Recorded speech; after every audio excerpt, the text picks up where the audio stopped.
உயிர்கள் பலியாவதை எப்படி ஒரு அறிவார்ந்த சமூகம் சகித்துக்கிறது? பிறப்போக்கும் எல்லா உயிருக்கும்னு மறதி அந்த ஒரு இனத்தின் பிள்ளைகள்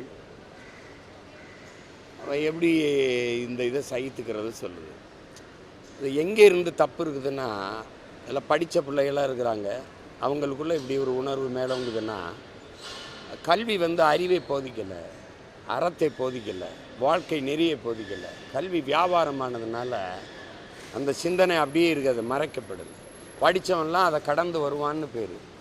சாதி மத உணர்ச்சி கடந்து ஒரு பேரன்பு கொண்ட மானுடனாக வருவான் அப்படிங்கிறத. அதுக்கு தான் மார்க்கங்கள், மதங்கள், வேதங்கள், இதிகாசங்கள், புராணங்கள், தத்துவங்கள்லாம் உருவாக்கப்படுது. இது அவ்வளவு இருந்தும் இன்னும் படித்த இளைஞர்கள், நீங்கள் இதை விட கொடுமை பள்ளிக்கூடத்து மாணவர்கள் சாதிய வெறியோடு வெட்டிக்கிட்டது அதே நிலத்தில் நடந்தது தானே. அப்போ பிஞ்சு நெஞ்சுகளுக்குள்ள ஒரு நஞ்சு விதை ஊண்டப்படுது பாருங்கள், எப்படி வருது. பயிற்றுவிக்க ஆசிரியர்களுக்கு இடையே இந்த எண்ணம் இருக்குது. அப்போ எப்படி வரும்? எல்லா இடத்துலையும் இது புறையோடி போயிடுச்சு. அதில் தமிழ் ஒரு பேரன்பின் தாய். தமிழுக்கு ஏது ஏற்றதாழ்வு? அவளுக்கு இருந்தால் யாது முறை யாவரும் கேளீர்னு சொல்லுவாள. பிறப்போக்கும் எல்லா உயிருக்கும் பாடுவாளா. பகுத்துண்டு பல் உயிர்கள் ஓம்புகன்னு சொல்லுவாளா. தமிழ் எப்படி பாடும்? சாதி இரண்டொழிய வேறில்லைன்னு அவை பெருமாட்டி பாடுவாளா. இட்டார் பெரியோர் இடாதார் இழிகுலத்தோலுங்கிற.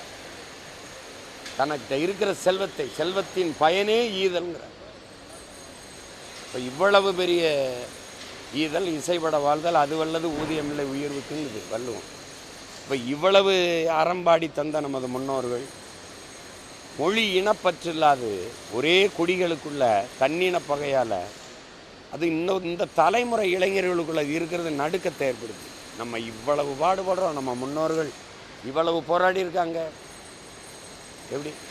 அதுலேயும் எங்கள் தாத்தா முத்துராமலிங்கத்தவரை நீங்கள் பார்த்தீங்கன்னா, சாதிய எண்ணம் கொண்டவன் அரசியலுக்கு வந்தால் நாடு நாசமாகி விடுங்கிறப்ப, சாதிய சிந்தனை கொண்டவன் இறைவனை வழிபடவே அருகதையற்றவன்கிறப்ப, உண்கிரகை உயர்ந்தது உழைக்கிறகை தாழ்ந்ததுங்கிற எண்ணம் எவருக்கு இருக்கக்கூடாது.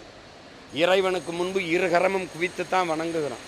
அந்த மாதிரி எல்லோரும் சமம் என்ற எண்ணம் எல்லாருக்கும் வரணுங்கிறது. அப்புறம் எந்த நமது முன்னோர்கள் சாதியை போற்றிருக்காங்கன்னு சொல்லுங்க. அப்போ எப்படி இது நடக்குது? ஏன்னா அதிகாரம் அவ்வளவு இதாக இருக்குது. தொடர்ச்சியாக ஒரு இடத்துல நடந்துருச்சு, அது விபத்துன்னு நினைக்கலாம். ஒவ்வொரு இடத்துலையும் நடக்குதுன்னா அது எப்படி? அப்போ சட்டம் இருக்குது, ஒழுங்கு இருக்கா, நடவடிக்கை இருக்கா? ஒரு குற்றம் நிகழும்போது அந்த குற்றத்திற்கான காரணம் என்னென்னா, அந்த காரணத்தை கண்டு அதை வேரோடு வெட்டி சாய்க்கலைன்னா அது தொடர்ந்துக்கிட்டே இருக்கும். கடும் சட்டம் இயற்றப்படும். நாங்கள் என்ன சொல்கிறோம், இந்த மாதிரி சாதி பெருமை, இந்த ஆணவம் இருக்குல்ல, சாதிய பெருமை, சாதிய ஆணவம், என் சாதி பெருசுன்னு நினைக்கிற அந்த திமிர் கொலைகள் இருக்குல்ல, அந்த மாதிரி இதுக்கு கடும் சட்டம், தனி சட்டம் இயற்றி கடும் தண்டனை கொடுத்து ஒழிக்கப்படணும். அப்போ தான் அவன் விட்டுட்டு அவன் வேலையை பார்ப்பான். அது கல்வியிலிருந்து மாறணும், உளவியலை உள்ளத்திலிருந்து மாறணும்.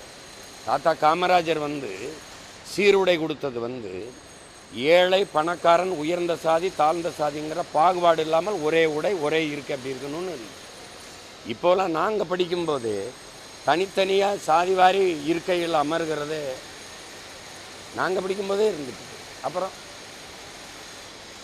அது சரியா இல்லை. இன்னைக்கு அரசு தாழ்த்தப்பட்ட ஆதி தமிழ் குடிகள் பிள்ளைகள் தங்கி படிக்கிற விடுதிக்கு சமூக நீதி விடுதின்னு வைக்குது. செங்கலுக்கும் சிமெண்ட்டுக்கும் சாந்துக்கும் கம்பிக்கும் சமூக நீதி வச்சு என்ன பண்ண போகிற? சமூக நீதி நிலைநாட்டியிருந்தால், சமத்துவம் சகோதரத்துவம் இருந்திருந்தால் ஒன்றா உட்காந்து படிப்பான்ல, எதுக்கு தனி விடுதி? இப்போ நீ 60 வருஷமாக என்ன சாதிச்ச சொல்லு. பிளே ஸ்டோர் மற்றும் ஆப் ஸ்டோரில் இருந்து பாலிமர் செயலியை QR கோடு மூலம் பதிவிறக்கம் செய்யுங்கள். செய்திகளை உடனுக்குடன் பெறுங்கள்.